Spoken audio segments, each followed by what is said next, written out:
Good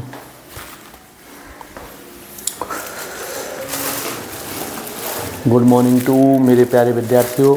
तो आज मैं 9th क्लास में आपकी एक्सरसाइज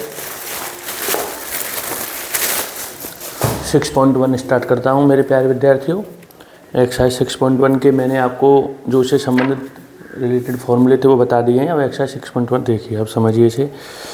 एक्सरसाइज 6.1 और करते समय इन क्वेश्चनों को आप कॉपी लेके और किताब लेके मैथ की ज़रूर बैठें हुए। पहले आप अपने बुक में से मैं कुछ क्वेश्चन के कुछ अंश यहाँ पे लिख दिया करूँगा, कुछ पार्ट, लेकिन आप एक बार किताब लेके बैठेंगे मैथ की तो उसमें पूरा क्वेश्चन पढ़ के तब उसे अच्छी तरह से और बढ़िया समझ में आएगा। तो देखिए मेरे विद्यार्थियों, एक्सरसाइज हम स्टार्ट कर रहे हैं 6.1। अब एक्सरसाइज 6.1 में ये क्वेश्चन इस प्रकार दे रखा है। ये एक स्ट्रेट लाइन दे रखी है, ये ए ओ बी।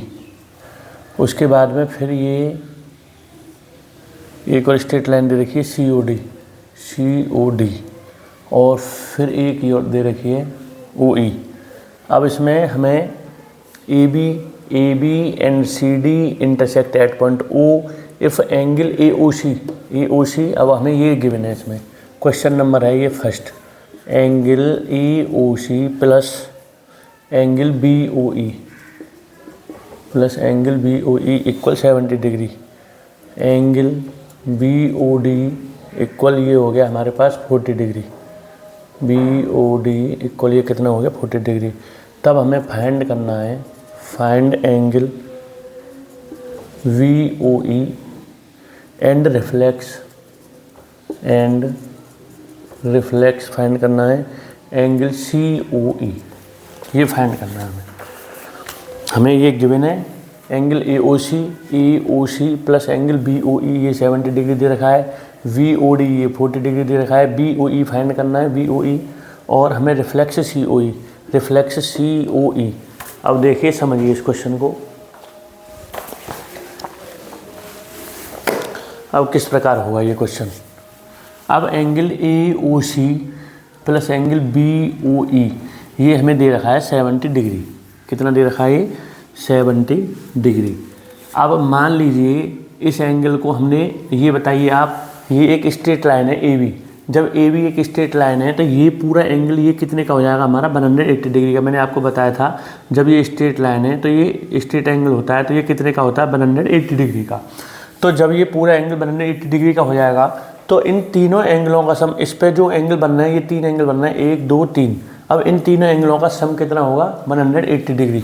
तो ये हो जाएगा angle A O C plus angle C O E plus angle B O E plus angle V O E equal 180 degree. Equal कितना हो गया ये 180 डिग्री। अब हमें इस एंगल का और इस एंगल की वैल्यू हमें ऊपर दे रखी है, ये दे रखी है हमें 70 डिग्री। तो अब देखिए इसमें ये हमें दे रखा है 7, और कुछ तो इसमें गिवन है नहीं, इतना ही गिवन है। ये बी ओ डी 40 है, वी ओ डी ये 40 डिग्री दे रखा है। ए O C plus B O E ये हमें 70 डिग्री दे रखा है। तब हमें फाइंड करना है B O E and reflex C O E. तो अब देखिए, अब इसमें इन दोनों को, इन तीनों का सम, इस एंगल का प्लस इस एंगल का प्लस इस एंगल का सम आ गया हमारा 180 डिग्री आ गया। अब ये बताओ हमें ए O C plus B O ई इसका हमें वैल्यू दे रखी है। तो angle A O C plus angle B O E, इन दोनों को मैंने पास रख लिया और इसको पीछे की तरफ लिख दिया सी ओ ई इक्वल ये हो गया हमारा 180 डिग्री। अब ए ओ सी प्लस के बी ओ ई की वैल्यू हमारे पास कितनी है 70 डिग्री। तो 70 degree plus angle C O E equal ये हो गया 180 डिग्री। भाई हमने इस एंगल को और इस एंगल को दोनों को पास रख लिया और सी ओ ई को पीछे लिख लिया है। तो ए ओ सी प्लस के बी ओ ई ये हमारा 70 डिग्री रख दिया मैंने, सी ओ ई को यहाँ पर डाल दिया बराबर 180 डिग्री, इसको इधर ले जाएंगे। तो सी ओ ई एंगल का मान आ गया 180 डिग्री माइनस के 70 डिग्री बराबर 110 डिग्री। अब ये एंगल सी ओ ई का मान आ गया हमारे पास, ये वाला एंगल आ गया सी ओ ई, यही एंगल बन रहा है इसमें सी ओ ई, यही वाला है। तो मान लीजिए ये निकल के आ गया 110 डिग्री। तो 110 डिग्री। अब लेकिन हमसे इसमें पूछा जा रहा है ये रिफ्लेक्स, इस COE का रिफ्लेक्स एंगल पूछा जा रहा है। तो इस COE का रिफ्लेक्स एंगल ये होगा, क्योंकि मैंने आपको बताया था रिफ्लेक्स एंगल वो होता है जो 180 से ग्रेटर देन हो और 360 से लेस देन हो। तो इसको अब ये हमें ये है रिफ्लेक्स इसका COE, और ये एंगल जो है जो 90 और 180 के बिटवीन एंगल होते हैं उसको हम ओब्ट्यूस एंगल बोलते हैं। तो ये तो जो निकल के आया है COE, ये ओब्ट्यूस निकल के आया है, और हमें बताना रिफ्लेक्स बताना हमें। तो इस पूरा एंगल होता है हमारा 360 डिग्री का, पूरे एंगल में से इसको हम सब्ट्रैक्ट कर देंगे तो हमारे पास रिफ्लेक्स COE आ जाएगा। तो यहाँ पे निकाल देंगे रिफ्लेक्स COE बराबर रिफ्लेक्स एंगल COE बराबर, अब ये पूरा एंगल हमारा कितने का होता है 360 डिग्री का, ये पूरा एंगल कितने का होता है 360 डिग्री। तो ये हो जाएगा 360 डिग्री माइनस, अब इसको सब्ट्रैक्ट कर देंगे तो ये हो गया 110 डिग्री। तो ये आंसर आ गया निकल के 250 डिग्री। कितना आंसर निकल के आ गया 250 डिग्री। तो ये हमारा रिफ्लेक्स COE हमारे पास कितना निकल के आ गया 250 डिग्री। अब हमें बताना है ये फाइंड करना है, फाइंड VOE, ये वाला एंगल फाइंड करना है हमें। अब इसको देखिए, इसको कैसे फाइंड करेंगे। अब हमारे पास में ये एंगल हमें दिया हुआ है BOD, ये हमें 40 गिवन है ये वाला एंगल।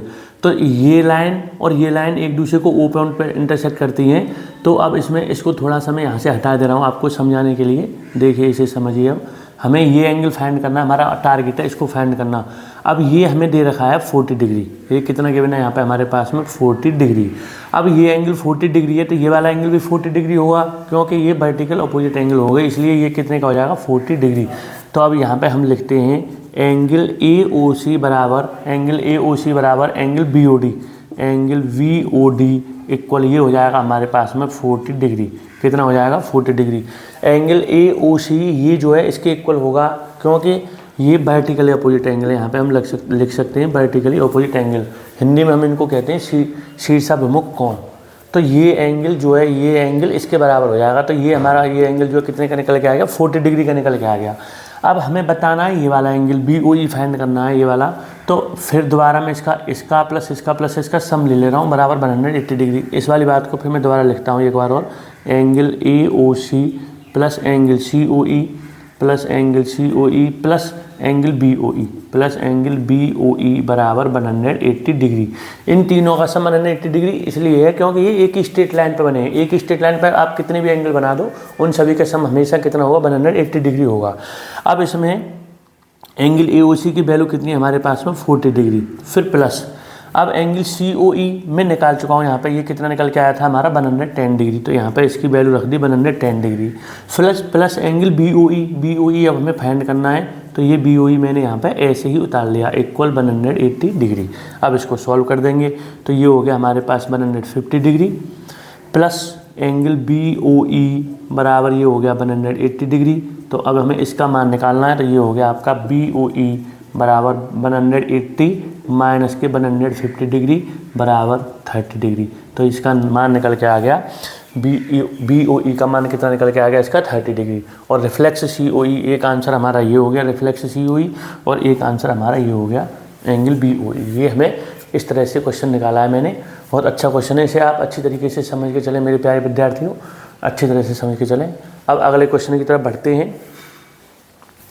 अब अगला क्वेश्चन है हमारा सेकंड क्वेश्चन देखिए क्या कहता है सेकंड क्वेश्चन।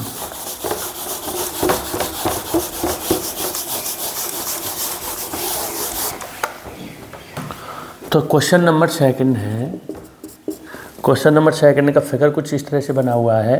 ये है हमारा X, ये हो गया O पॉइंट, ये हो गया Y पॉइंट। उसके बाद में ये यहाँ पर ये क्या हो गया 90 डिग्री का एंगल है, ये P पॉइंट हो गया। अब उसके बाद एक लाइन इस तरह से जा रही है यहाँ से इस तरह से, और इस लाइन का नाम है यहाँ पे M पॉइंट दिया गया है, और उसके बाद में और यहाँ पर क्या दिया गया है N पॉइंट, ये क्या दिया गया है N पॉइंट। इस तरह से हमें दे रखें, ये हमारा O पॉइंट हो गया, ये एंगल है पूरा C, और ये वाला एंगल है A, और ये वाला एंगल है B। ये वाला एंगल कौन सा है B है, ये एंगल A है, और ये 90 डिग्री का एंगल है। अब इसमें हमें XY ये हमारी XY हो गई, एंड MN ये हो गई, इंटरसेक्ट एट पॉइंट ओ, ये दोनों लाइन्स ओ पॉइंट पर इंटरसेक्ट करती हैं। उसके बाद एंगल पी ओ बाई ये हमें 90 डिग्री दे रखा है, पी ओ बाई इक्वल 90 डिग्री। अब उसके बाद में ए रेशो बी इक्वल ये दे रखा है 2:3 दे रखा है। तब हमें एंगल सी फाइंड करना है। एंगल हमें क्या फाइंड करना है? सी। जब हमें एंगल सी फाइंड करना है, ये वाला एंगल फाइंड करना है, और इसमें ए और बी का रेशो हमें दे रखा है ये 2:3। अब देखिए फिर समझिए इसे, जब ये इन दोनों का रेशो दे रखा है हमें और ये 90 डिग्री एंगल दे रखा है, तो सबसे और ये एंगल हमें फाइंड करना है। तो अगर हम बी एंगल को फाइंड कर लें तो इन दोनों का सम हम 180 लिख सकते हैं, तो एंगल सी को हम फाइंड कर सकते हैं। तो सबसे पहले हमें बी एंगल पता हो, तो बी एंगल को देखो कैसे निकालेंगे हम। अब इस रेशो को जब हम अलग करते हैं तो यहाँ पे हम ये कह सकते हैं ए इक्वल तो हो जाएगा हमारे पास 2x और बी इक्वल हो जाएगा हमारे पास में 3x। तो ए की वैल्यू 2x आ गई, बी की वैल्यू क्या आ गई? 3x आ गई। अब उसके बाद जब ये एक स्ट्रेट लाइन है तो इसका एंगल का इसका एंगल का सम 180 के बराबर हो जाएगा। तो अब यहाँ पे मैं ऐसे लिख रहा हूँ एक स्टेप, एंगल XOM। अब इस एंगल का नाम हो जाएगा, इसको दो प्रकार से लिख सकते हैं, XOM या MOX। ये बात मैं तुम्हें पहले बता चुका हूँ। एंगल में तो किसी भी प्रकार आप लिख सकते हो, लेकिन ओ बीच में होना चाहिए। तो इस एंगल का नाम हो जाएगा एंगल XOM। फिर प्लस, अब इस एंगल का नाम होगा इसका MOP, एंगल MOP। फिर प्लस इस एंगल का नाम होगा एंगल PO बाई इक्वल ये हो गया हमारे पास 180 डिग्री। अब एंगल XOM ये हमारा B एंगल है, और B की वैल्यू हमारे पास कितनी है? यहाँ पे ये 3x। फिर प्लस, अब MOP ये A है, A की वैल्यू हमारे पास कितनी है? 2x। प्लस PO बाई ये हमें गिवन है यहाँ पे कितना है? 90 डिग्री इक्वल 180 डिग्री। अब ये हो गया 5x इक्वल 180 डिग्री माइनस के 90। तो इसमें से इसको सब्ट्रैक्ट करेंगे तो ये आ गया 90। तो x की वैल्यू आ गई हमारे पास 90/5। तो ये कितनी निकल के आ गई? 18 डिग्री। तो x की वैल्यू हमारे पास कितनी निकल के आ गई? 18 डिग्री। अब हमें एंगल सी फाइंड करने के लिए एंगल बी का मान पता होना चाहिए। तो एंगल बी का मान यहाँ से हम निकाल सकते हैं। b इक्वल हो गया ये 3x इक्वल 3 मल्टीप्लाई x की वैल्यू है हमारे पास में 18 डिग्री। तो ये आ गया 54 डिग्री निकल के। तो एंगल बी की वैल्यू कितनी निकल के आ गई? 54 डिग्री। अब ये एक स्ट्रेट लाइन है, तो इस एंगल का सम 180 के इक्वल होगा। तो इस एंगल का नाम हो गया एंगल XOM। Angle XOM। फिर प्लस, अब इस एंगल का नाम हो गया XON। Angle XON equal 180 degree. अब XOM ये हमारा पॉइंट है B। फिर प्लस, अब इस एंगल का नाम है C इक्वल 180 डिग्री। अब B की वैल्यू मैं निकाल चुका हूँ ऊपर 54 डिग्री प्लस की C, या इसको एंगल C कह सकते हैं एक तरह से जो है। C का मान बताना है, एंगल हटाओ इसको, C इक्वल 180 डिग्री। तो C बराबर आ गया 180 डिग्री माइनस की 54 डिग्री। इसको सब्ट्रैक्ट कर देंगे, 6 बचा यहाँ पे 8 में से 6 के 2 126 डिग्री। ये एक आंसर ये निकल के आ गया हमारा। और एक आंसर हमारा ये निकल के आ गया। यही हमसे पूछा जा रहा था कि एंगल सी का मान फाइंड कीजिए, यानी सी का मान बताइए। तो आज के लिए मेरे प्यारे विद्यार्थियों, थैंक यू, बहुत बहुत धन्यवाद। आप कॉपी लेके ज़रूर बैठें इन क्वेश्चनों करने के लिए, समझने के लिए। और कोई दिक्कत आती है तो आप उसमें मुझे को कमेंट में लिख सकते हो, बता सकते हो कि हमें यहाँ पर समस्या हो रही है, तो मैं उसको अगली वीडियो में आपको दूर कर सकता हूँ। Thank you.